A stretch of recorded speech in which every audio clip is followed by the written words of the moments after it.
Beberapa saat kemudian, Auntie dan Chu Xiu tiba di bagian utara Tianyao City. Di bawah menara kota, kota kuno itu tampak diselimuti cahaya merah yang liar. Sinar mentari senja menutupi bangunan-bangunan tua itu bagaikan noda darah di atas batu kuno. Angin dingin berhembus, membawa aroma logam samar, pertanda perang yang hampir pecah.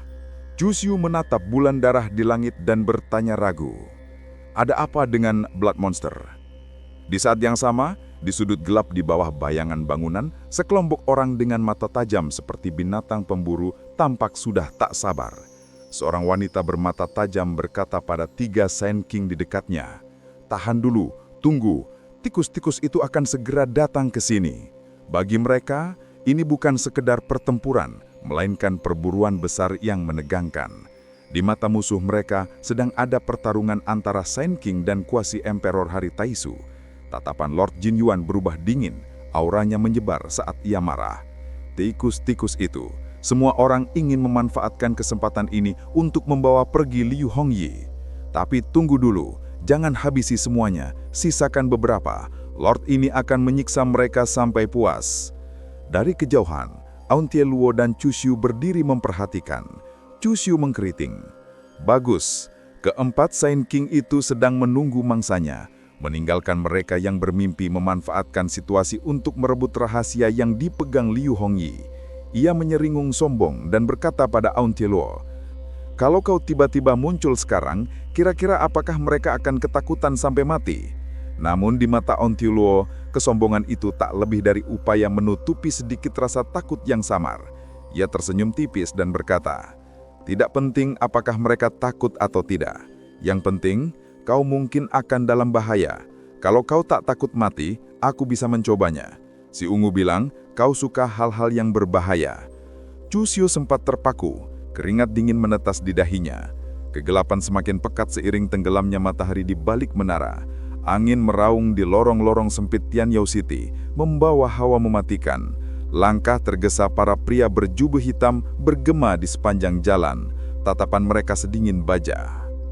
Dari balik bayangan, Chu Xiu tak menyangka akan ada begitu banyak kultivator ras manusia bersembunyi di Tianyao City, dan tingkat kultivasi mereka pun tidak rendah. Kekuatan seperti apa yang mendukung mereka? Apakah kekuatan tingkat tinggi di Secret Land juga seperti ini? Auntie Luo tersenyum miring. "Dasar bocah, kau terlalu meremehkan kekuatan Secret Land. Keluarga bangsawan kuno sudah lama menjadi penguasa kaum iblis. Untuk bisa bertahan selama ratusan juta tahun, tentu mereka memiliki kekuatan tersembunyi yang sangat besar." Suasana menjadi tegang. Tiba-tiba, seorang pria berjubah hitam berseru keras, "Tianyao City telah diserang musuh. Langit benar-benar berpihak kepada kita. Cepat, selamatkan Liu Hongyi sebelum para Sand King Iblis tepat bereaksi." Suara menggelegar Lord Jin Yuan terdengar. "Dirikan formasi penyegal untuk mengunci ruang. Jangan biarkan siapapun lolos."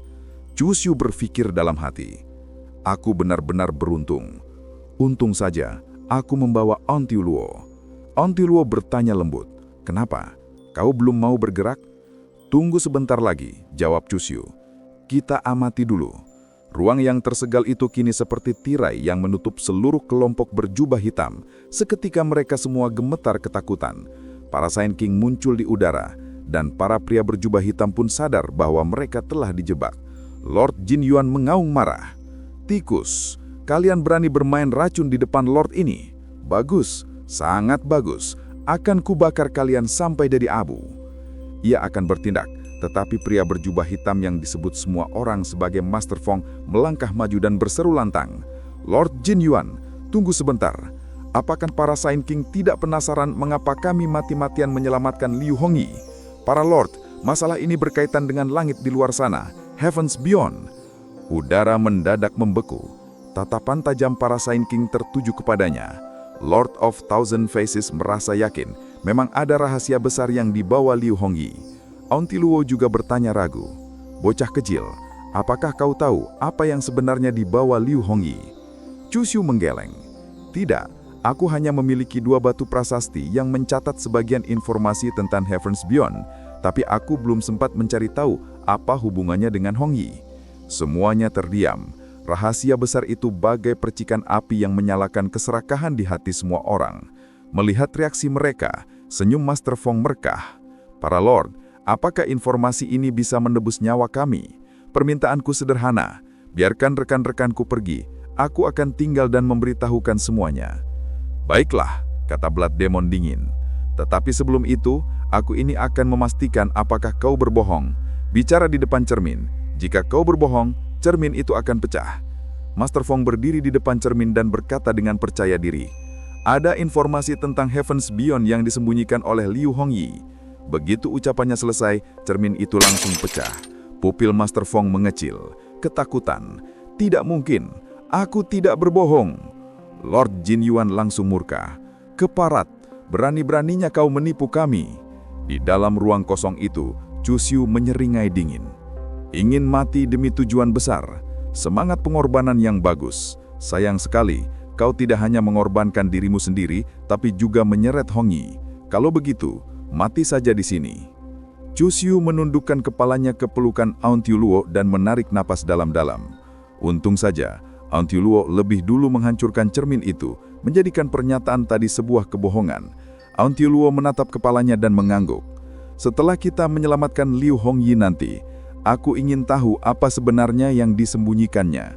Tidak masalah, jawab Chu Xiu sambil tersenyum, namun tiba-tiba matanya menangkap sesuatu. Itu apa? Master Fong yang kini terbelenggu ke rantai iblis mengangkat sebuah kotak kayu tua di tangannya. Tatapan Aun Tiuluo semakin menyempit, kedua matanya yang biru berkilat heran. Itu, talisman treasure. Chu Xiu mengkeriting. Aku sudah sering melihat jimat, tapi apa itu talisman treasure? Aun Tiuluo menjelaskan, benda seperti itu sangat langka bahkan di era Ancient Wilderness dan jauh lebih langka di zaman setelahnya. Hanya sedikit yang tercatat dalam kitab kuno. Benda itu sangat berharga karena mampu menyerap esensi langit dan bumi, juga kekuatan lain. Untuk secara otomatis menciptakan jimat, efeknya luar biasa. Mampu menciptakan jimat secara otomatis, mata Chu Xiu berbinar. Mendengarnya seperti mesin pencetak.